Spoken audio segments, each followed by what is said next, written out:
It is a good evening, Zimbabwe. It's ZFM Stereo, my station, your station, the hottest radio in town. It's Larry Kwirirayi with you until half past the hour of 8 o'clock, certainly on radio. And then, of course, our little chit chat on Facebook Live straight afterwards for about 15 minutes. But this show is actually showing on Facebook Live at the moment.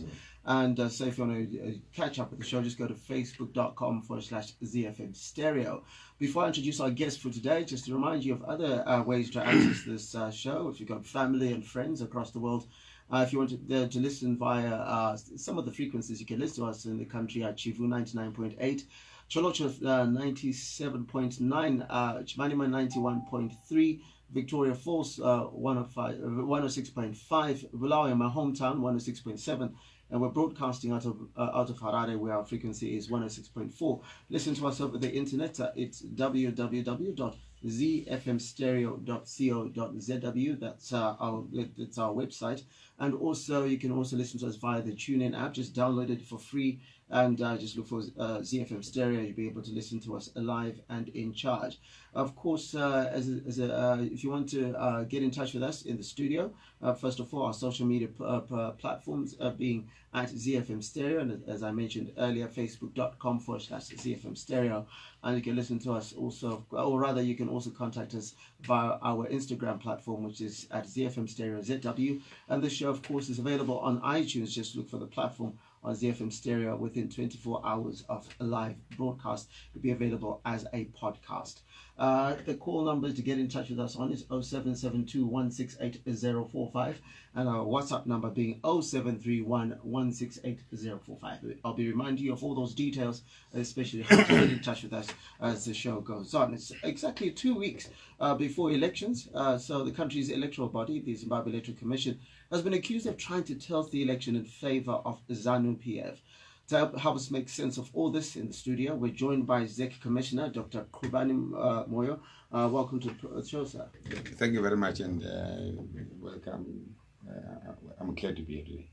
Okay, so the question I asked straight off the bat is, do you think Zimbabweans still have confidence in ZEC following the last week's incidents, which included a massive demonstration against the way you are handling the pre-election period?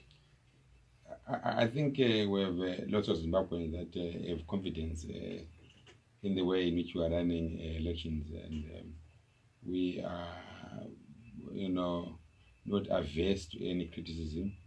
We are saying that any institution or political formation is free to express itself in terms of how we should improve on our election processes. The factual position regarding how the Commission handles matters is that we want to try as much as possible to be inclusive, to enable various stakeholders to be able to be part of our processes.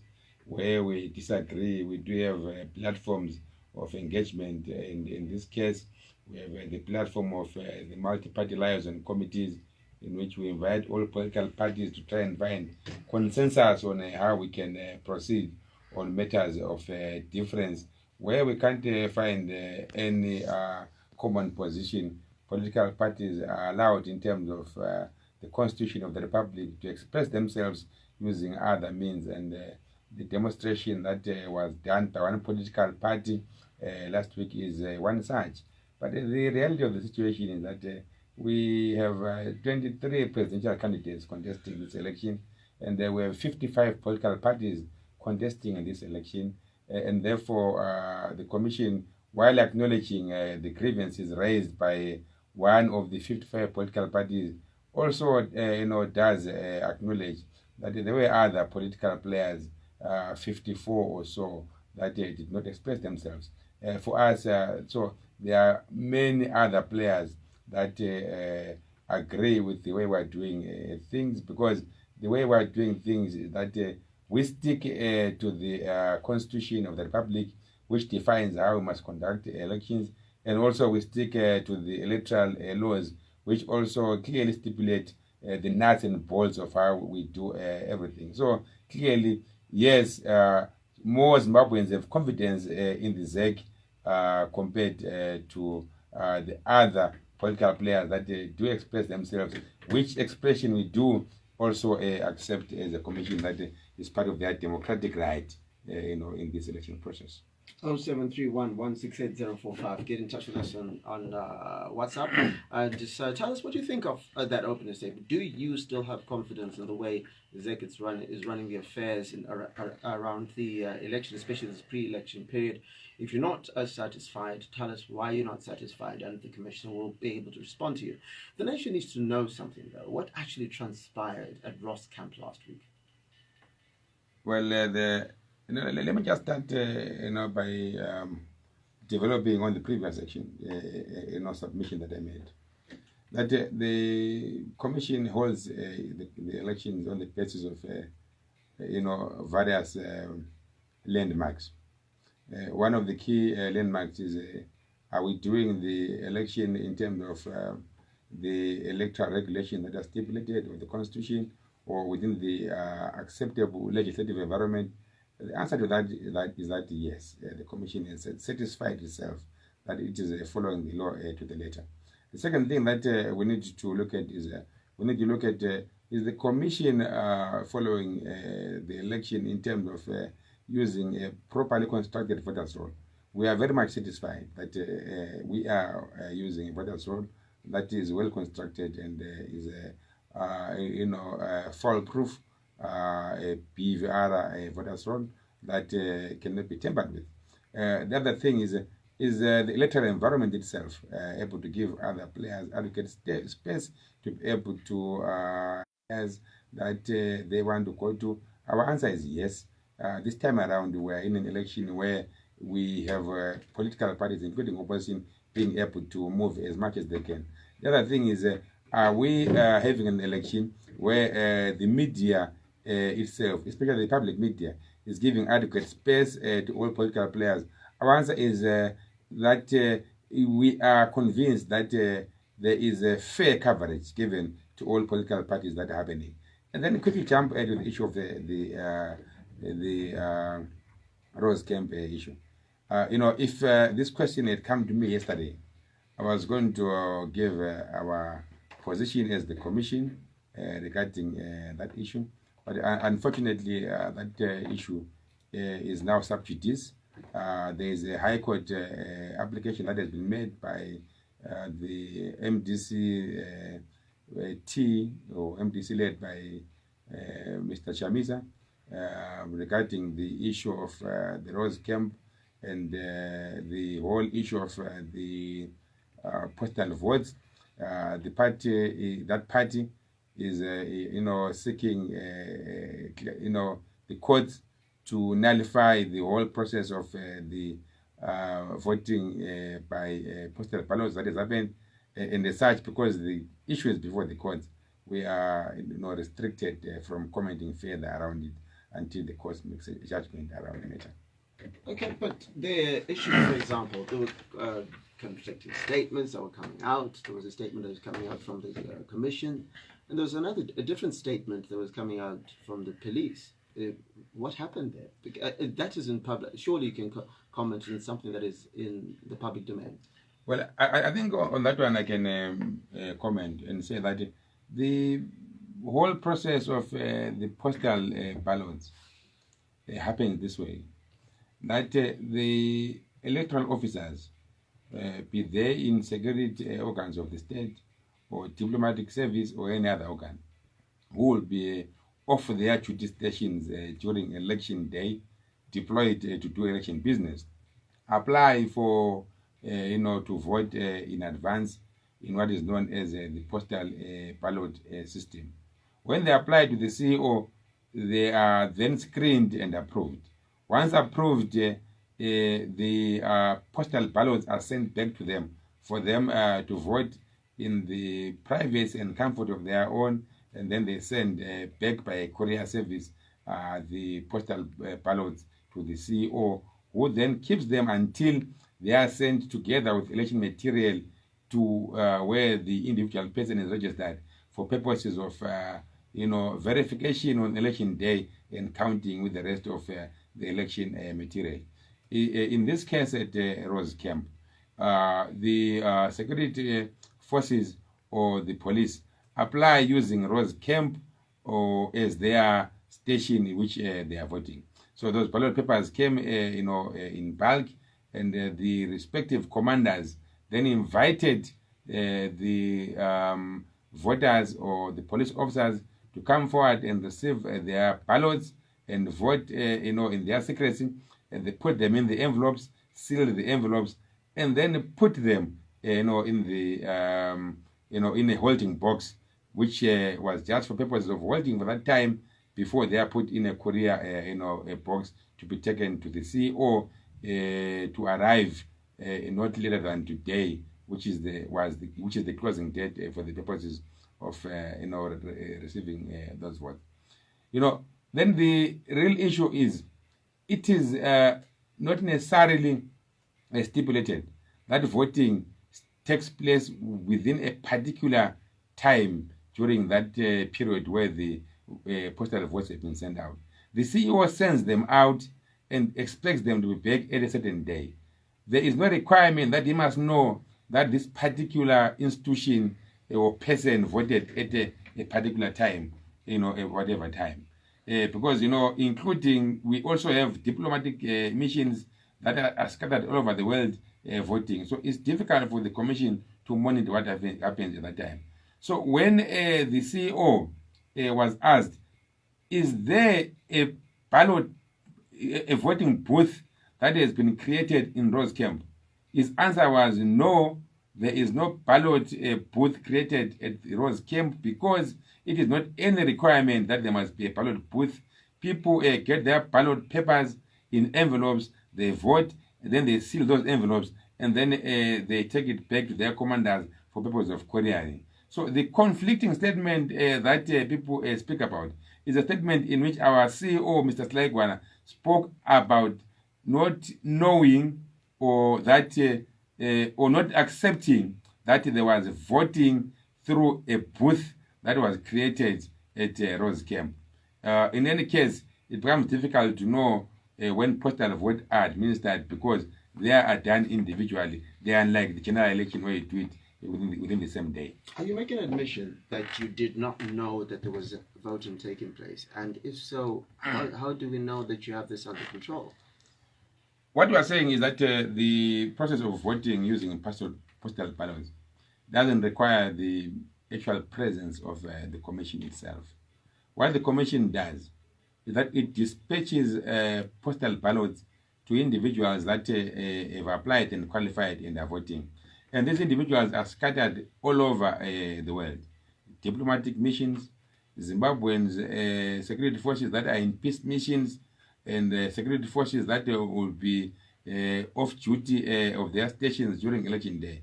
So there is no requirement that they should vote within a particular day. They vote within a period in which we have given them the ballot papers. The key thing is that... Let me finish. Let's get to my actual question. No, I'm getting there as well. Yes. The key thing is that in terms of the requirements of the Electoral Act, once we have dispatched the ballot papers to those individuals that qualify, the real matter is, when do they come back to the Chief Elections Officer who's supposed to receive them? He's supposed to receive them 14 days before the actual day of the nomination. Whether you vote yesterday or today or at midnight is not necessarily the issue of the CEO. That is where the whole issue is about. So clearly it's possible that it's possible that the CEO did not know that at that particular moment at the Rose Camp there was actually voting happening, because there's no requirement for him to know when the individuals will actually mark their ballots. But the Zimbabwe Republic Police, right, in question, had to issue a statement to say there was indeed voting. After ZEC say there was no voting. To be clear of what was said, it wasn't a question about boots as it's being spun right now. The issue is, you are clearly just not aware that there was voting taking place, especially on a large scale, of such a large scale as what was happening and seen in social media pictures. Well, surely this is something... No, I think the first thing is that, contrary to what you are saying, that was not voting large scale. That was 125 polling officers that will be deployed to Mat North Province. But an election can be won by 50% plus one. So we can't say 125 is not large scale. 125 were voting on that particular day. But like I said, before that the whole issue was regarding the issue of the creation of the polling booth. The whole accusation regarding the commission was that the commission is not aware that the people were voting at Rose Camp after construction of a polling booth. And then two, there were also accusations that people were voting, in the presence of their commanders, where people were, marking ballots in the presence of commanders. Now, the commission, made a clear statement that on its own was not true, because there was no polling booth that was created, one. And two, the commission did send its people to go, including myself, to go and satisfy and verify whether there was actual marking of ballots in front of commanders. I want to go back again and emphasize that there is no requirement in terms of the law that when you conduct postal ballots, the commission should be available in order to oversee that. There is no requirement as well that there should be presence of polling agents to oversee the process, because the process is done individually. People mark their ballots individually. But in the case of security forces, because of the desire to courier them, en masse to the CEO on time, that's when people receive them via their polling, via their stations. But there's no requirement for our president to be there. There's no requirement that that at 12 o'clock on this day, the voting actually takes place. The police cast their votes at Ross Camp, and ZEC denied that they voted. Now, I can't say that on radio. Dr. Moyo is admitting that they voted. This is testimony that ZEC is not competent to run elections. Just gonna read some more messages. 0731 168 045. Get in touch with us. Somebody says, with all due respect, let's look at this. All due respect, we don't have confidence in you and your organization, who have been asking about the Bulawayo South polling station that will be set opposite ZANU PF, and there is no response. Please, we don't trust you. No, look, I think the person was talking about that issue about the Bulawayo South polling station is really problematic, because one of the candidates owns a shop, in Bellevue.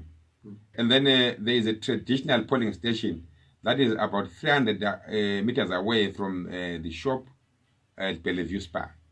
And, the other candidates have been complaining that why are you having a polling station there? And that polling station has been there traditionally. It's about 300 meters away from the other candidate's shop. And our requirements in terms of the law don't prohibit us from putting the polling stations that distance away from where someone owns a property. So get in touch with us, 0731 168 045, and our call-in number being 0772 168 045. Now, before we go, how many, can you give us a figure of how many are going to be dispatched to the postal voting systems, and what what measures that are put in place to make sure that they're not manipulated? There are about 7,200 or thereabouts, approved people that will vote in terms of postal ballots. Of those, about 4,000 are of the police officers that are scattered all over the country. The remaining ones belong to people in the diplomatic missions, as well as the defense forces that will be on duty during the election day. We have dispatched all those, and most of them have come in today as per the requirements of the law. So get in touch with us. We're going to take a quick break on 0731 168 045 being our call number, and 0772 168 045 being our call. 0731 168 045 our WhatsApp number, and our call-in number 0772 168 045. Connect with ZFM Stereo via Facebook on facebook.com/ZFM Stereo. It's ZFM Stereo Talk. We are always moaning about the state of our roads. Your Worship, Bernard Manyeri, thank you, sir, for coming through to the program. Are you receiving money from Zinara? And if you are, what are you using it for? The crisis we are facing in the last 2-3 years around potholes, firstly, it's not a problem of one city, and secondly, it's not a problem of last year or the year before. It tells the story of the 8 or so years that funds have gone to Zinara and they don't come back to the roads. That's why we are where we are. The talk that gets you talking. Mondays to Thursdays between 6 p.m. and 9 p.m. The platform. Step up and speak up. We're back live on ZFM Stereo, my station, your station, the hottest radio in town. Get in touch with us on 0772168045 and call-in number being 0731168045. We're talking about the elections, which are exactly 2 weeks from today. So you will be voting for a new president, or whatever president, whatever the case may be. Either way, it's going to be a new president. Either way. So you'll be voting for a president, and then also for MPs, as well as a councillors. And in studio today, I've got the ZEC Commissioner, Dr. Qhubani Moyo. And now the next thing I want to talk about is ZANU-PF, sent out text messages, and people have been asking, where did ZANU-PF get the access to the database of people's numbers with the exact wars and all that other stuff? I think ZANU-PF, by their own admission, through their Secretary for Legal Affairs, Mr. Paul Mangwana, they said that they got those numbers from their database of supporters, and also from the database of potential supporters who at one stage or the other have indicated or subscribed that they are willing to be part of ZANU-PF. One thing for sure is that those numbers did not come from the Commission, and that the Commission holds the information of voters in high esteem, and does not issue it out to third parties. The information that we get is used purely for the purposes of the election, and we are satisfied as a commission that we have done that very well. If you want to see that this information didn't come from the commission, you just have to look at the number of individuals that are not even registered to vote. That will confirm that they did get those messages from ZANU-PF. But there's also another reality, that from time to time you have telemarketers that get information and databases from these telecoms companies, and it's possible that they do keep those numbers after they run a campaign of a certain nature. I think all of us have, at one stage or the other, received numbers or information that comes to us directly from telemarketers. Who knows? They could also have gotten that from the telemarketers. But one thing for sure certain that the Commission is not responsible for issuing out those numbers, and the Commission will not give out numbers. It values the secrecy and the privacy of the information of the voters.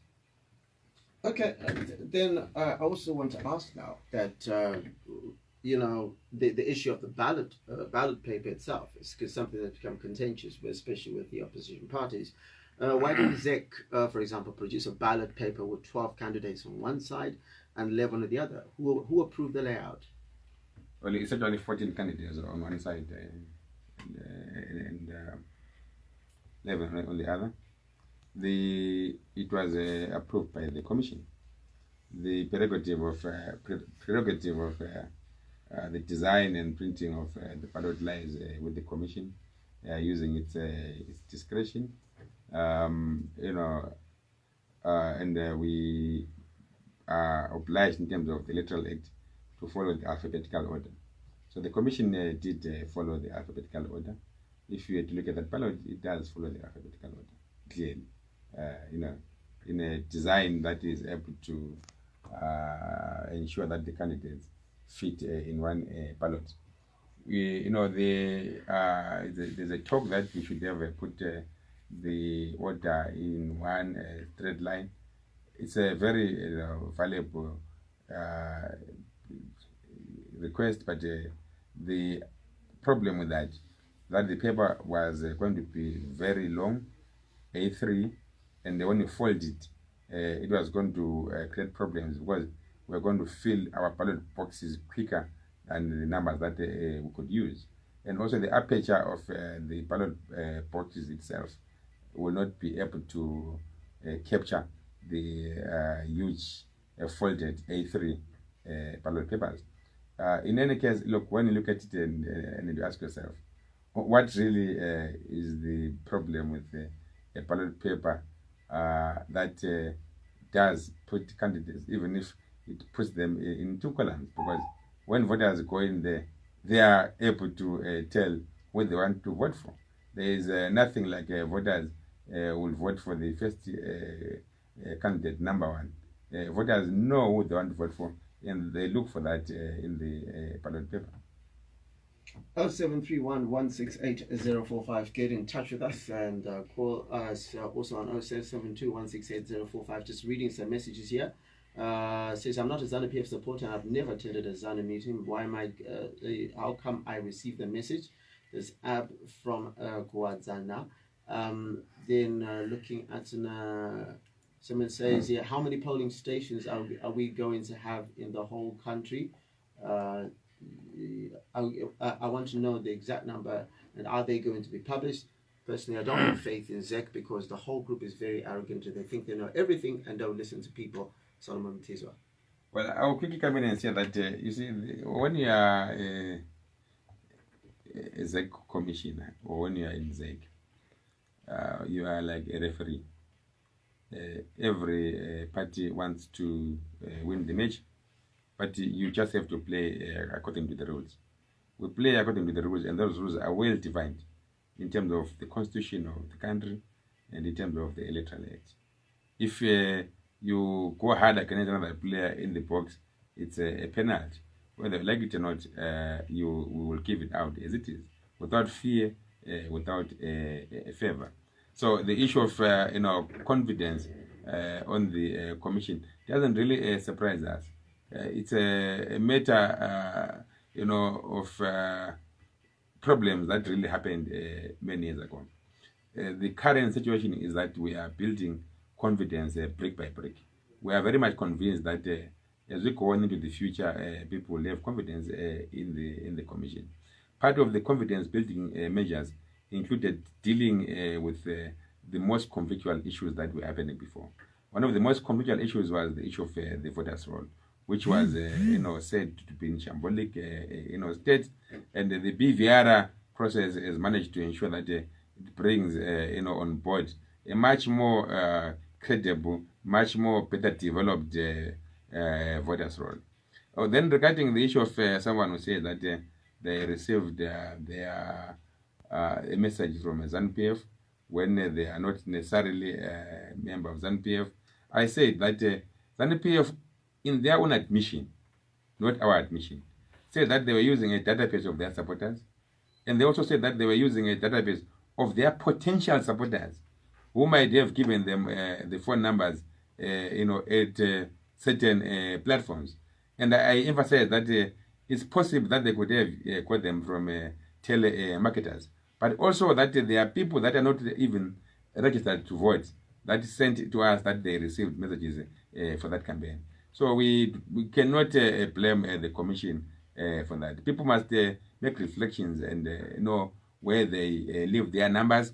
Service providers have even come out and put statements and said people must be very careful where they leave their numbers, because those numbers can be used for other purposes that they have no interest in. So we are not very much, too worried as a commission, because we know that our hands are very clean regarding the issue of the telephone numbers. So then, before I move on to the issue of voters' roll, in fact, related to the voters' roll, their voters roll was available for purchase for some people, correct? Yes. Now we have instances. I've seen websites online that have the voters roll online. How can ZEC then say, okay, we'll guarantee the safety of your content if someone could get that and put it online? And what safeguards are there for the people that ZEC has in place? No, that is one of the main reasons why, as a commission, we are saying that we have given stakeholders a voters roll that has adequate details for use for purposes of the election, and that we don't want to give out more details, especially the pictures. We know that some people are demanding that they must have photographs, but we are saying that in terms of the Electoral Act, the requirement that we must give a voters roll that is in an analyzable form. Analyzable form means that it must be using a software in which you are able to analyze it, easily and get what you want to do. And that software is Excel or any other related, software.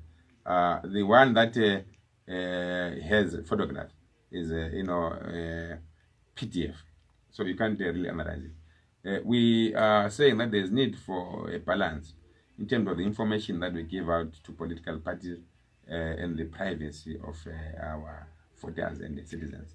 So as you speak right now, the commission actually has been taken to court by one individual who says that they don't want their photograph to be published, or given to political parties, because when they were registering during the BVRA process, they were registering to have their photograph to be used purely for purpose of elections verification of whether the person who is on the voters roll is that particular person, and that verification is done by the ZEC.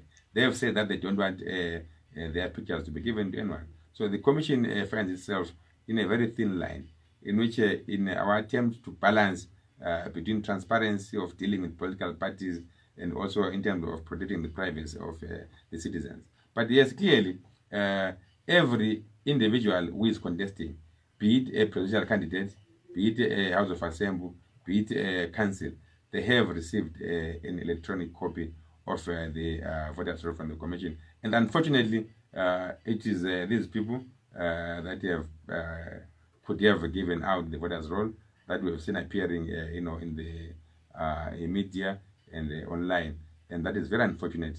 The spirit behind giving them the voters roll is not for them to publish the details of the voters. It is for their use in terms of finding out who is registered in our constituency. If there is anyone out there who is a candidate with the voters roll and they've been giving it out to to the public, it is highly want to discourage them. We are saying you use that voters roll for your own purposes of campaign. So, speaking still of the voters roll, some quarters, including the opposition and civic society, say they found 250,000 ghost voters in the voters roll, and they're demanding the voters roll with photographs which you referred to. Is there an independent audit of the roll at the moment? The process of inspection of the voters roll that was open between 19 and 29 May itself constitutes an audit, for us, because we're saying go out and check your details and find out whether they are correct and whether you are well captured and whether you're in the correct place. The allegation that was made by one of our daily publications that I will name the Newsday, that there are 250,000 people that are on the voters roll who are ghosts, is highly unfortunate, highly unfounded, because there is nothing like that. There are allegations that you have some people that are on the voters roll who have similar names, similar surnames, similar date of birth, and so on and so forth. That is very, very common. Common names, are very, common in this country.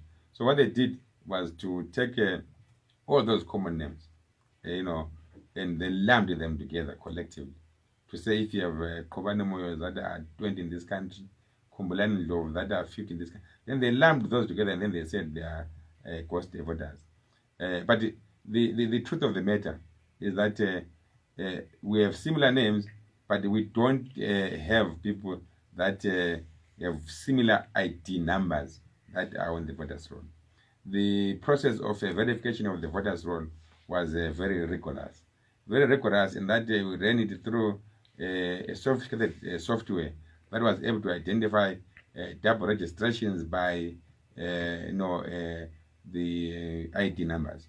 Those that had similar ID numbers, we did send them back to the RG's office for them to give us explanations as to what was the issue, and where there was no explanation or confirmation on who is the right person, those people were excluded from the voters roll.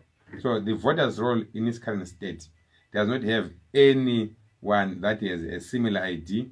It has people with similar names because that happens, but no one has a similar ID. No one has a similar fingerprints. So to say that there are phantom voters or ghost voters is untrue, and Zimbabweans must certainly they are fully aware that the process was foolproof and there is no one who has been duplicated.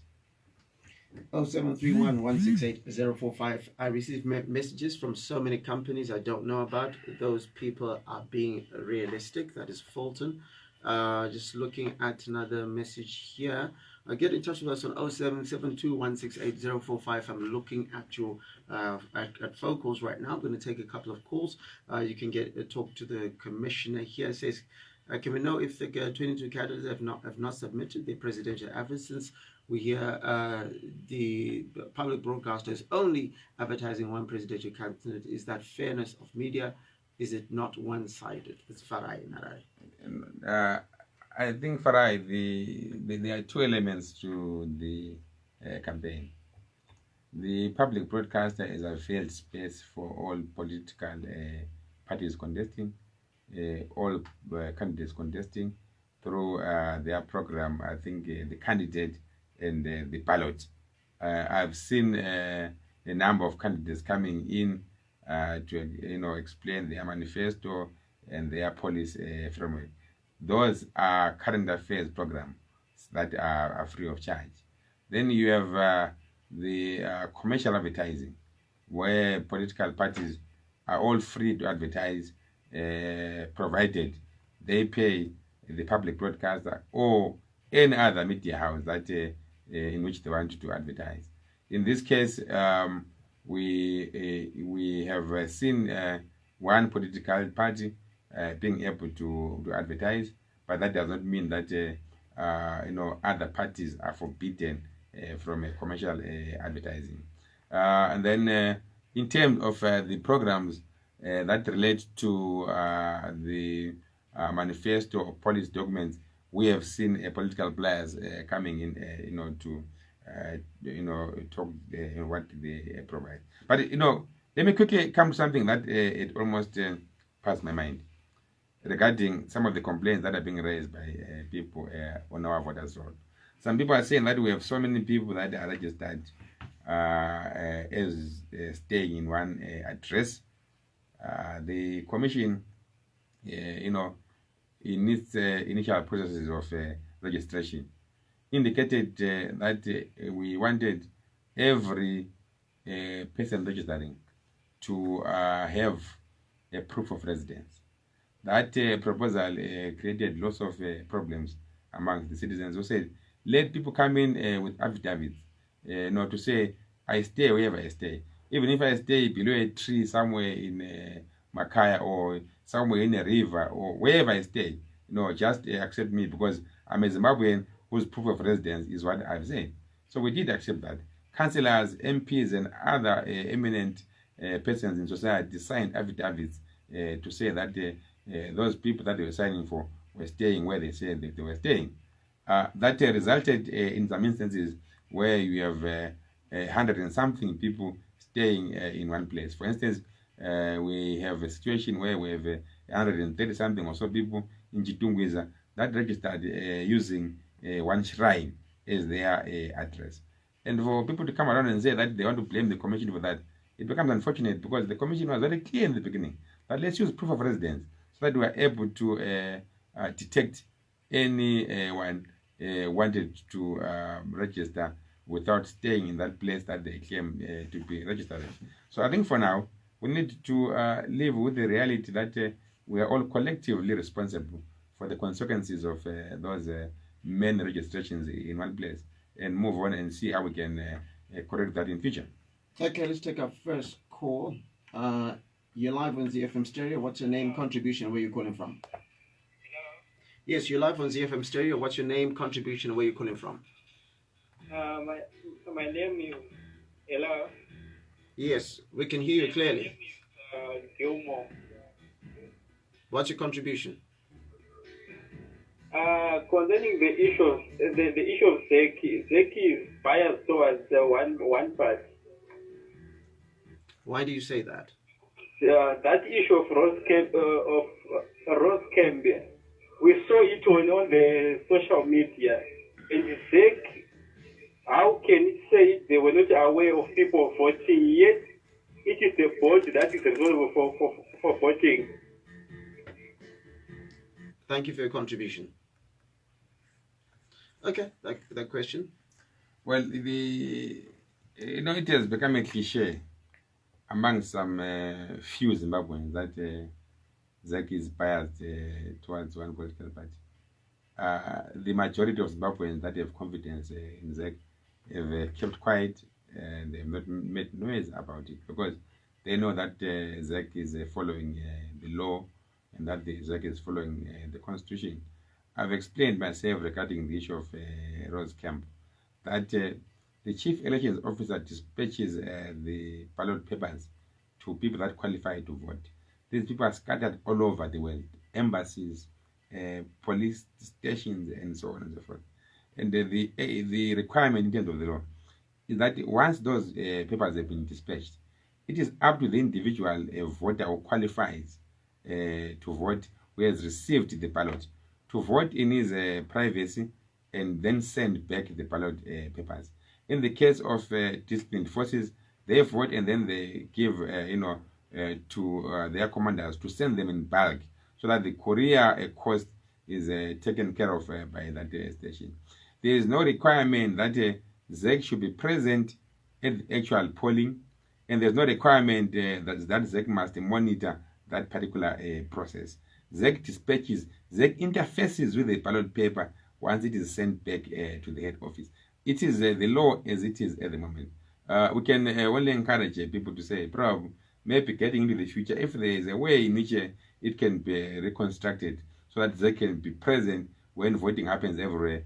We don't know how can that be done, because it means that we need a ZEC official all over in all embassies, in Canberra, in London, in New York, wherever it is. So what safeguard is there from, for example, a certain scenario where someone can just decide to do all the voting for a camp? Is there a way of verifying that the person who voted was the person who was supposed to vote? The ballot papers, there's a list of voters per each camp that is sent out. And then the commanders, because they are the ones that receive them on behalf of the officers, will then call them, in batches to come and collect their ballot papers. Then those individuals will then sign that they have received the ballot, vote, and then seal it, and then take it back to be sent back to the commission. If you, let's just say, hypothetically, people decide to abuse the process, the individual voter who is dispatched out of their duty station on election day will actually ask, can verify that I've actually been said to have voted and I have not voted. But there is also an inspection period. Once the people that are off duty on election day from their stations vote, the ballot papers are sent to the Chief Elections Officer, and they remain open to members of the public to come and verify whether the ballot papers sent out and then received really tally with the names of individuals that they have been sent out to and have been received back. Okay, let's take this call. You're live on ZFM Stereo. What's your name, contribution, and where are you calling from? Hello? Yes, you're live on ZFM Stereo. What's your name? What's your contribution? Oh, shame. Please try and call again. I would really like to take as many calls as I can right now on 0772 168 045. We have no way of taking calls on our WhatsApp, so please do not try to call us on the WhatsApp platform. You're live on ZFM Stereo. What's your name, contribution, and where are you calling from? Yes, what's your contribution? Hello? What is your contribution? Yes, Baba Makadi.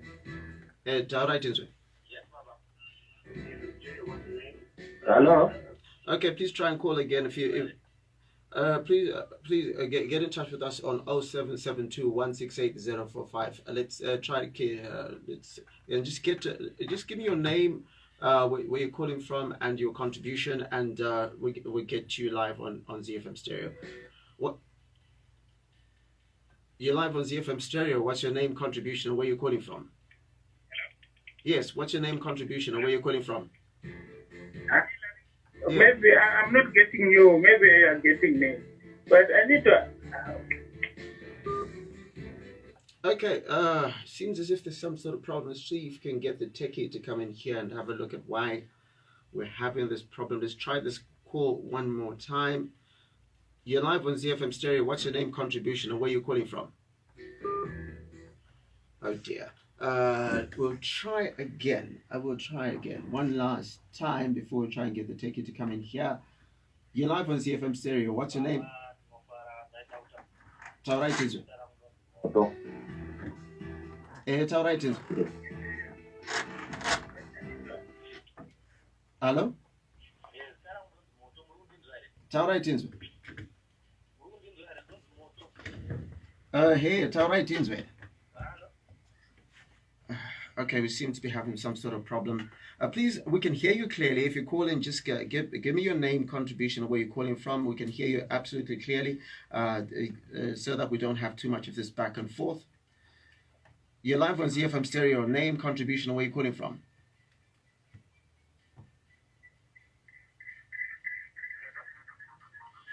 Okay, we seem to be having a problem. Let me try and read a couple of WhatsApp messages while the take a look at. Somebody says, ZEC, well done. Let me just read this again. Well done. Forget about those complaining they're afraid and have another ear campaign, Mushai from Chi-Town. Let's read another message. Postal voting is just daylight robbery. Voting without ZEC officiating. That's what nonsense. That's Kudzi from Dubai. Is just going to look at some more messages here. They underscored ZEC is speaking two different languages.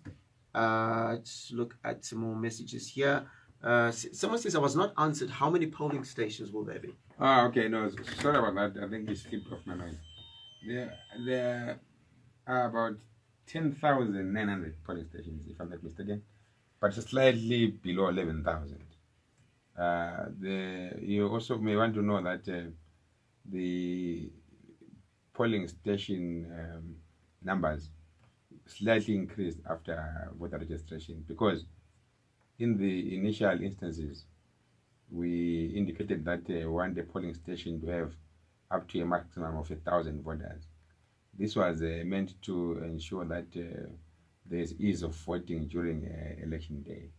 In some instances, we then got polling stations that have up to about 5,000 people registered for that polling station. So in order to ease the voting on election day, we then said that we are going to divide one polling station to create sub-polling stations. But those sub-polling stations are in effect polling stations in their own right. But we are saying sub-polling stations in that, for instance, if you are in Mavuku Primary School or Makwekwe Primary School, and you have 3,000 voters, one classroom is a polling station on its own for 1,000 people. The following classroom becomes a polling station for another 1,000, and then the other classroom becomes a polling station for 1,000. This is very convenient for purposes of voting, so that we don't have long queues on election day, and that we're able to service as many people as we can during that particular process of voting. Okay, let's try this calls once again. You're live on ZFM Stereo. What's your name, contribution, where are you calling from?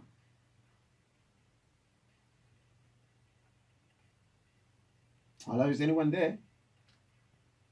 Okay, seems to be still a bit of a problem. Please try and call back. It seems as if we'll just try 2 more times. If not, then we'll see what we can do. But also, maybe as you're trying to sort out the issues of the telephones, we just want to, as a commission, to say that the process of coming up with the new voters roll using PVR is new. And clearly, in the process of construction of the new voters roll, within a period of time that we had, was always going to raise, some issues that we should collectively, assist each other in terms of correction where there are real issues. But this thing of, donating the commission to be working with one political party is highly unfortunate, and it is untrue. The commission is only working in terms of the provisions of the law, and we want to encourage our political stakeholders that where there are differences of opinion or where there are suspicions, we do have a platform in which we always say let's engage. That platform is called the platform of multi-party liaison committees, where we bring together political parties that are contesting to engage and discuss and try to find common position on issues that are conflictual. I chair that commission. Because then there's the MDC Alliance is on collision course with ZEC, and there's discord with the civil society. Obviously, there is a problem in how you're trying to come up with constructive solutions with aggrieved parties. Well, we have seen the MDC expressing itself through demonstrations. We have seen them also giving out ultimatums. But I think, they also know that the ultimatums don't work. Because ultimately, after you issue ultimatums, you must have a situation where you have discussions. We want to encourage them to make clear their grievances to the commission, those that are implementable, those grievances that relate to issues that can be solved during the election period. The problem that we face is that some of the political players want to bring, grievances that relate to the electoral laws, which they should have changed in Parliament. They want to bring in what they should have changed in Parliament, or what they tried to change in Parliament, and they're not able to change in Parliament. So that really creates a problem, because if we were to go on a one-on-one with them and say, what exactly is it that we're not doing, you will not find anything substantial. We will encourage them together with other political parties, 55 of them, to say that we have a platform called the multi-party liaison. We are going to be meeting this Friday to say let's engage and discuss on the practical issues that you can find consensus on, that the commission then can work on. But now you see the problem that we have is that when we meet in these meetings, these political parties don't find consensus among themselves. But in terms of decision-making process in the Electoral Act, the multi-party liaison committees must arrive at decisions via consensus. So if one of the parties really feels strongly about a particular position, they can actually lobby some of their political colleagues so that they can have consensus. If they do find consensus, the commission would really work with them. But where there is no consensus, the commission continues to be guided by the law. But ultimately, again, let's also understand the reality that the commission really is manages the election. Political players sometimes want to politicize the role of the commission, to whip emotions and get their supporters to rally around one point. we want to encourage those parties to understand that they should not mark the referee. They must mark the ball, because the referee is only playing according to the rules, and the referee should be given adequate space to be independent from the ruling party, and also independent from the political parties. We are not really accepting a situation where, because of certain beliefs that we should do things in a certain way, some of our commissioners are now being threatened with death. For instance, one of the commissioners, Commissioner Mshonga, was threatened with death.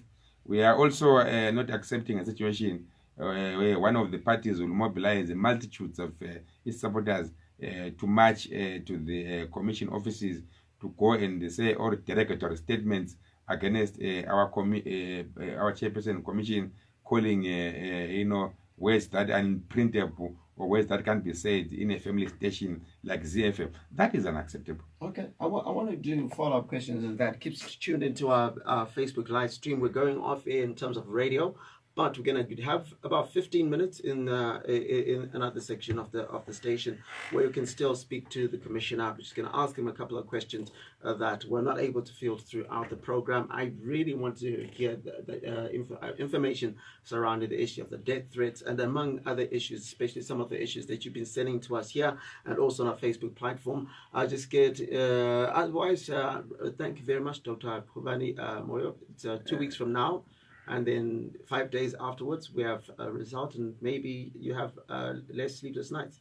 No, I think everything is moving well, and we are very happy about the majority of Zimbabweans that are supporting the Commission in its endeavors to follow the law to the letter. Okay, so stay tuned to ZFM Stereo. Coming up now is Chila with our story. I'll be back with you tomorrow between 8:30 and 9 p.m. on Health Matters, and on Wednesday between 7:30 and 8:30 on the platform. And as I say where I come from, my name is Larry Kwirirayi. Take care of yourself. Kwirirayi hosting you for the next 10 minutes. We're going to be still chatting to the Commissioner, Dr. Qhubani Moyo. One of the things that you said right at the end of the radio show is that there are death threats. And has there been any action? Has there been any proof of these death threats? Because some people might be saying, okay, maybe they're just saying there's death threats when they really aren't. Well, the death threat is true. It was sent to Commissioner Mshonga, and she has made a formal report to the police, and we have had lots of condemnation of that action. The Commission is not taking that lightly, given situations in other countries where electoral staff has been issued with death threats and they have actually been killed, and so we're not taking it lightly. Over and above that, we have a problem that you have a whole movement that goes out, including a former finance minister that goes to ZEC offices and issues a threat that we're looking for commissioners. If they're not here in the offices, we will pursue them. We know where they stay. It creates real problems, amongst society. It say them with bravado to try and whip emotions of supporters, but you may not be able to control their actions thereafter. So I want to encourage our stakeholders to desist from these statements. Okay, so given such a scenario, you're taking this threat seriously. Has security been put around people that have been issued death threats? Yes, we've made a report, and security is provided for those, and also in the commissioners. We will also try as much as possible to beef up security around our electoral staff, because we've seen that there is so much agitation and attempts to be violent against the commission. One thing that I've raised, in various platforms, is that whereas some people might have grievances against the commission, the public must also take a breath and look and also understand that there is actually some violence that is happening against the commission. Violence in terms of trying to emotional violence, where some people mobilize thousands of people to march to the commission, all for the sole purposes of going on to say derogatory statements, around our chairperson, purely because she's a woman, and then they call statements that I myself cannot even repeat. I'm sure you can beef up this conversation by looking at people that were chanting, certain words that I can't repeat in a family station like ZEC. Oh, that kind of behavior is not acceptable. It just shows the levels that we have gone. And we are saying that even if you disagree with the commission, if you disagree with the way we're implementing the law, there is no reason for anyone to want to take away a life of a person who is implementing the Constitution and the Electoral Act. What does the Electoral Act? Let's talk about one of the things that the opposition has asked for that seems not necessarily unreasonable. Some, they just want to see the printing of the ballot papers. What does the Electoral Act say on that? The Electoral Act says that the design and the printing of the ballot is the function of the commission. But the commission did, go overstep its constitutional mandate. And I took them personally myself to Fidelity Printers, where went there and we showed them where printing was happening.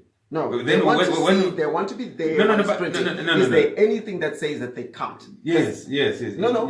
Is there a specific section of the Electoral Act that says they're not permitted? The prerogative of printing of the ballot lies with the commission. But they're not printing. No. They just want to see. The prerogative for the design and the printing lies with the commission. And then the printing of the ballot is a security matter. We then compromised and said, because there was all this talk that the ballot is printed in Israel and that the ballot, has a moving X, that there was chromatography, that if you put an X for you, it will move on to me. I don't know what magnet it uses to move from candidate A to candidate B when you have 23 candidates. We said, let's satisfy ourselves for you to see where the printing happens. And then they saw that the printing is happening at Fidelity Printers in Harare. We got on with them, and then they saw the actual printing of the ballots. And now we actually gave them a copy of the ballots to take to their houses. So, and then test if there was a moving X. So then you come back and understand. Some wanted to stay there and sleep there and watch it as it happened. Our law in its current form does not allow us to have that situation. But does it say they are not allowed to? No, but clearly it does not allow it. When it doesn't allow. No, what I'm saying is that the law, from what you say, you're saying it's the prerogative. We hear that. No, the law does not allow them to. Does it expressly permit saying they are forbidden? It's the function of the commission. Yes, it's a function. The commission took them there to go and see. But imagine now they want to sleep in there. They want to get into the printing press. Where is the security of the ballot? So the question then, it doesn't speak to issues of how they feel they cannot trust ZEC. Well, I think you must also understand that when you talk about the political parties that are contesting, there are 55 of them. And when you talk about candidates, there are 23 of them. And, we cannot take the feeling of one candidate as if it's an expression of the feeling of the rest of the candidates. The candidates have also come out and said we'd like to see. Which one? Where Dr. Madugu has come in and said that let the commission do its job, it's doing it properly according to the law. Dr. Kupe has come in and said let the commission do its job, it is doing it according to the law. If you really look down in terms of the candidates that are contesting, ZANU-PF has come out and say let the constitution, let the commission do its job, it's doing it in terms of the law. We cannot have a situation where views of one political party can be said to represent the views of everyone. You might have, one political party that, has access to the media that can make the best noises, but that does not necessarily mean that their views are the correct ones compared to others. What we have said is that we have a platform of engagement. We are continuing to engage with our stakeholders, including the political party in question that you spoke about. we're saying let's keep on talking through the multi-party layers and committees, where we find consensus amongst ourselves as political parties, where where you find consensus as political parties, where you come together collectively and agree that yes, we want to do things this way, then things will be done that way. But to expect that the commission will take decisions on the basis of one party, it does not really work, because if we do so, the other parties will say, but how come we are taking a decision on the basis of one party and leaving us out? Okay, final two questions. The second, last question for today is, after the opposition marched to ZEC offices, it was reported that the ZEC chairperson promised to meet them on Thursday at 10 a.m. Has that happened? No, there was no promise that the ZEC chairperson said she would meet them at 10 a.m. The position of the commission is very clear, that we are not going to be meeting individual political parties. We meet them as a collective through the multi-party lines and committees. We treat all political parties with the same respect. For us, every candidate has the same weight to win the election, and therefore we can't give anyone special treatment. So political parties will be met this Friday through the multi-party liaison committee that is chaired by myself, and they can raise their issues, try to find consensus, amongst themselves on what issues that they want implemented by the commission. Where they find consensus as a collective, we can then try to implement those issues that are administrative. And based on that, just as a quick follow-up question, has ZANU-PF submitted any complaints? Because the opposition guys are saying, you know what, ZANU-PF clearly is happy with how ZEC is running his affairs, so therefore they must feel like the game is rigged in their favor. Well, the ZANU-PF has expressed itself through Mangwana. We have said that, look, we are allowing the commission to be independent, to run its affairs according to the Electoral Act and the Constitution, and therefore we're not going to interfere in that. They have also expressed themselves through the Vice President, retired General Dr. Chiwenga, who has said that let the commission do its business without interference, because it is doing its work according to the law. So they have expressed themselves and said, let the commission do its work, and we are, for us, that is really not a big issue, because ZANU-PF, just like all other political players, are allowed to express themselves in terms of how they are viewing the process. And if they agree with how things are moving, because we are doing them in terms of the law, we therefore can't be said to be in collusion. Because there are also other political parties outside ZANU-PF, including MCA, including MDC led by Dr. Cooper and others, who are also saying, let the commission do its job. So the question job is, of changing the electoral law was Parliament. And therefore what could not be achieved via Parliament can be pushed via a backdoor.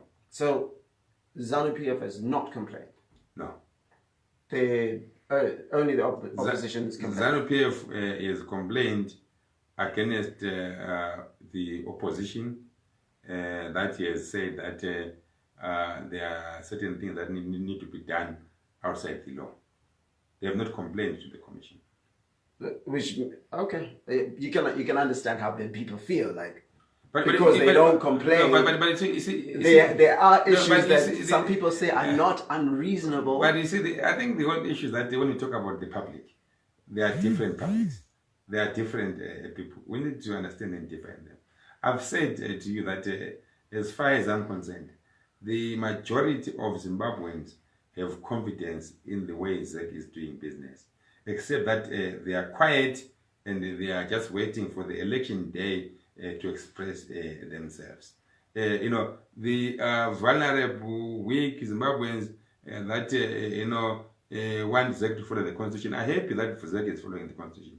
You must understand that the Constitution is some embodiment of our values as Zimbabweans, and we need to follow it to the letter to protect every Zimbabwean, including those that are unable to raise their voices through various platforms so that they are protected. And we are doing it without fear, without favor, and we want to encourage Zimbabweans to go out in their numbers on 30 July to express themselves so that this country has an election that is free, fair, and credible. So, final question. What has ZEC done differently from 2013? Well, ZEC has introduced a BVR process, which was not there in 2013. ZEC has also opened up a wider platform for engagement with stakeholders, which was not there in 2013. ZEC has ensured that more political players have access to the public media, which was not there in 2013. ZEC has made sure that political players that are campaigning have access to every part of the country, which was not there in 2013. And because ZEC has been doing its business very well, we have seen overwhelming numbers of people trying to contest to be candidates because they are confident that ZEC is doing things properly and they have an equal chance of winning. Hence, we now have 23 candidates contesting to be presidents of Zimbabwe compared to about 4 or 5 that were there in 2013. So there you are. I don't know what you think about the comments of ZEC Commissioner, Dr. Qhubani Moyo. He tells us that there's confidence, but I'm reading a lot of your messages and you say you're not confident. And some of the reasons being issues around, that we discussed. Let's go to Philip, you'll see confidence. But the thing is, they have no WhatsApp. They have no Facebook. Ultimately, the judgment is going to be the person at home. My grandma has no Facebook in Blabos. And in True. But someone who has Facebook also has the right to express themselves as much as someone else. Most of them are in diaspora. So anyway, I don't know. It's a strange comment. Most of them are in diaspora. People are here not at it. But I don't know. What do you think about what his submissions are? Do you agree with him? Are there things that you had differences with him? Stay commenting here on our Facebook page. I'll be back with you on Wednesday on the platform, and also on Tuesday between 8:30 and 9 p.m. on Health Matters. My name is Larry Kwirirayi, and as I said before, one of the key things that must happen after 30 July, and I keep stressing this, what must happen after 30 July? We must remain confident in each other as Zimbabweans. We shouldn't get to a level where our differences in political ideology break us apart. We're going to have to live in this country together, whatever happens. So whatever the differences of opinions we have, we must remember the one thing that matters above everything else is Zimbabwe. Dr.